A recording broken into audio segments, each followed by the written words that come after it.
Atenção! Vai começar agora uma teleaula de manutenção do curso profissionalizante. Este módulo tem um total de 35 aulas. Hoje, você vai assistir a teleaula número 26. Bons estudos!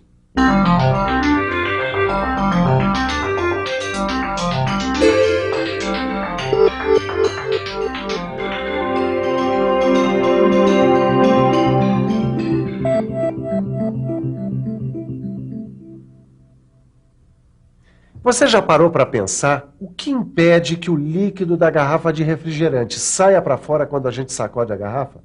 Se pensou a tampinha, errou. Ou pelo menos não acertou completamente, já que a tampinha sozinha não é capaz de vedar a garrafa. É isso mesmo. Para impedir que o líquido saia para fora e que entrem substâncias externas dentro da garrafa, a tampinha precisa de um elemento como este aqui, ó. Ou melhor, precisa de um elemento de vedação, que é o assunto da nossa teleaula de hoje. Você vai ver o que é vedação e vai conhecer alguns elementos e materiais de vedação muito usados no dia a dia das indústrias. Mas afinal, o que será vedação? Ficou em dúvida? Então se liga porque a nossa teleaula está começando.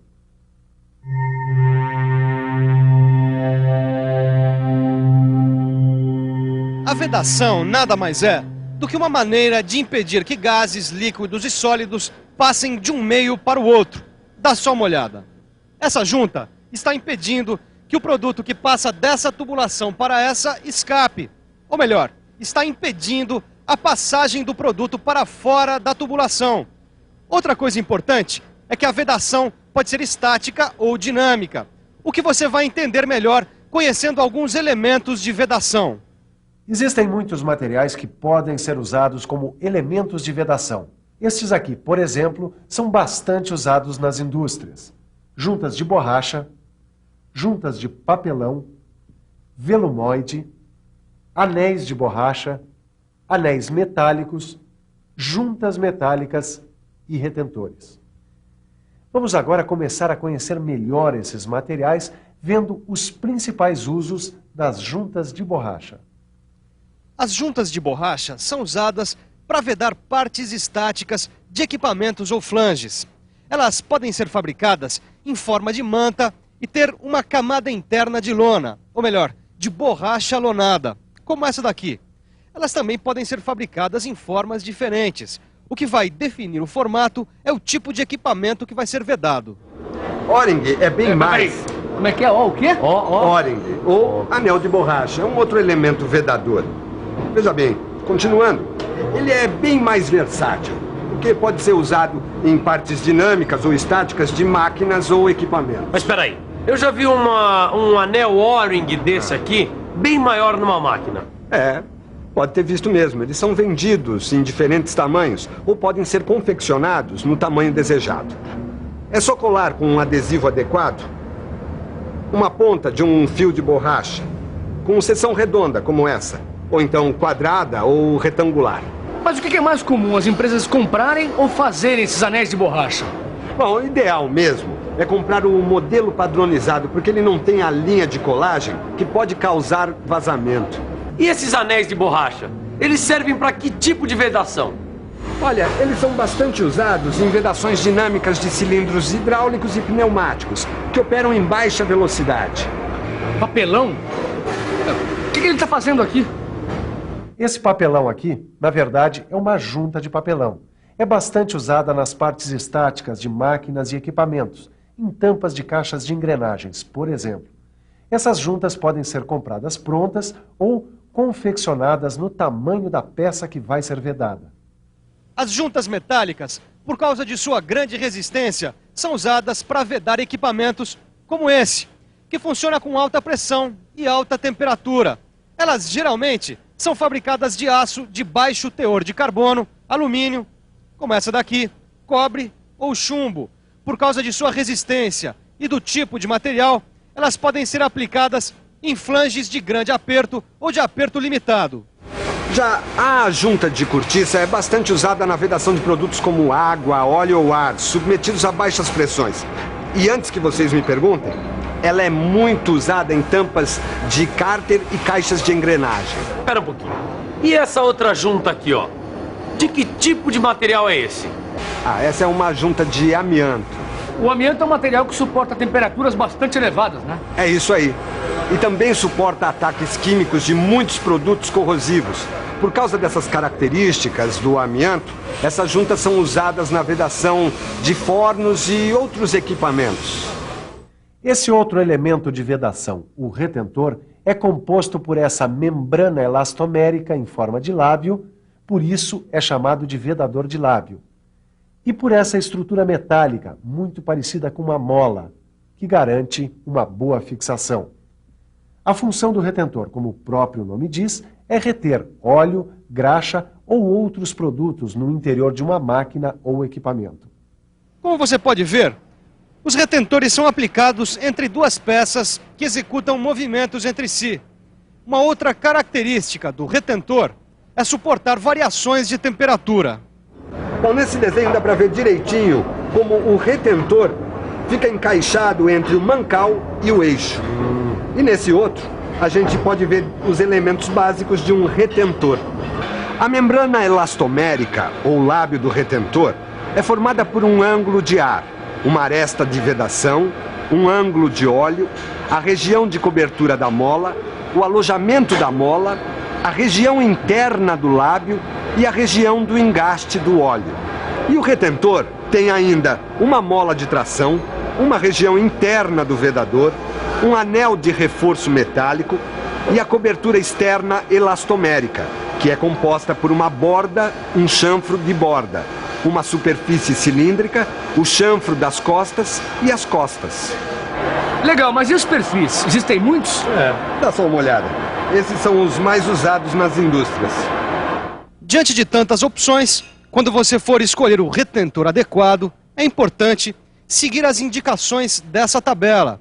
Aqui, você encontra os diferentes tipos de elastômeros, assim como recomendações sobre o uso diante de diferentes fluidos e graxas.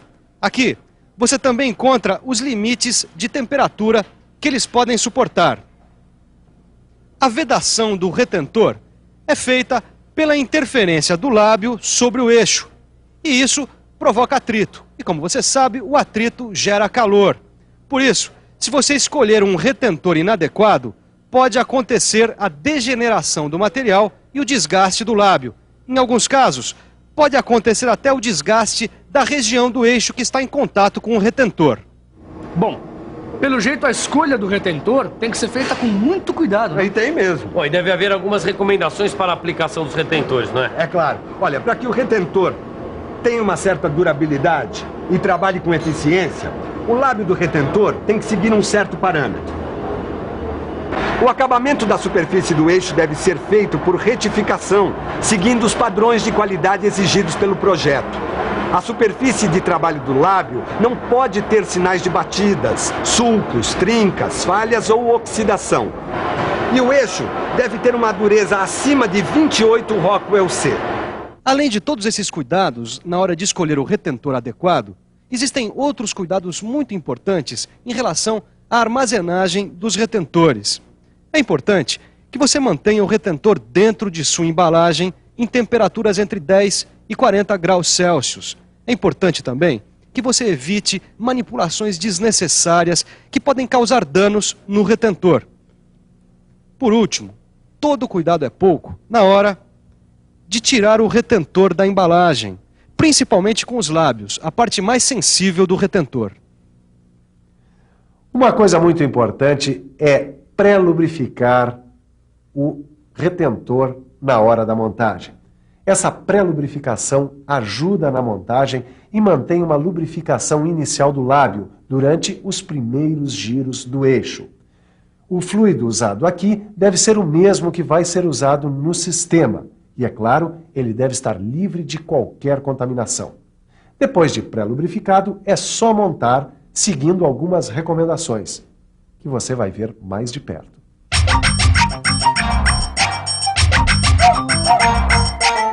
A montagem do retentor no alojamento deve ser feita com o auxílio de uma prensa hidráulica ou balancim E ainda um dispositivo que garanta um perfeito esquadrejamento do retentor dentro do alojamento. Outra recomendação importante é que a superfície de apoio do dispositivo e do retentor devem ter diâmetros bem próximos para que o retentor não sofra danos durante a prensagem. Bom, agora que a gente já sabe todas as recomendações, podemos começar a trabalhar, né? Vamos lá, né? Calma, calma, que as recomendações ainda não acabaram. Os cantos do eixo, por exemplo, devem ter chanfros entre 15 a 25 graus para facilitar a entrada do retentor. Mas tudo bem, e se não tiverem? Se a gente precisar chanfrar ou arredondar? E se o retentor tiver que passar por roscas, por ranhuras? Exato. Aí o jeito é utilizar uma luva de proteção para o lábio que tenha um diâmetro compatível para que o lábio não sofra deformações. Legal. Mas e na hora de substituir os retentores, quais são as recomendações? Bem lembrado. Existem mesmo vários cuidados que devem ser tomados quando for fazer a substituição de um retentor. Por exemplo, se você for desmontar um conjunto que implique na desmontagem do retentor ou de seu eixo, é bom usar um retentor novo.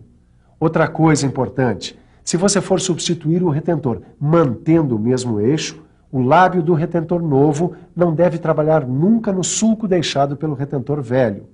Além disso, nós devemos evitar riscos, rebarbas ou outros danos que acarretem vazamento. E se for usar cola, essa nunca deve atingir o lábio do retentor. Tudo pela eficiência do retentor. Pois é, mesmo tomando todos esses cuidados, podem ocorrer vazamentos, em função de superaquecimento, da presença de partículas abrasivas, enfim, das mais diferentes causas. Por isso mesmo, para você conhecer bem as falhas e as possíveis causas de vazamento, é só abrir o seu livro. Nele você encontra uma tabela completa. Mas antes de abrir o livro, preste atenção na revisão da teleaula de hoje. E atenção, se liga aí que é hora da revisão. Na teleaula de hoje, você viu que o material de um vedador deve ser compatível com o produto que vai ser vedado. Conheceu alguns elementos de vedação como as juntas de borracha, anéis de borracha, juntas de papelão, juntas metálicas, juntas de cortiça, juntas de amianto e os retentores. Viu que a principal função do retentor é reter óleo, graxa e outros fluidos no interior de uma máquina. Viu também que a montagem de um retentor num alojamento pode ser feita com o auxílio de uma prensa hidráulica ou balancim e um dispositivo adequado. Na próxima teleaula tem mais. Você vai conhecer mais alguns sistemas de vedação bastante usados nas indústrias. Bons estudos e até a próxima.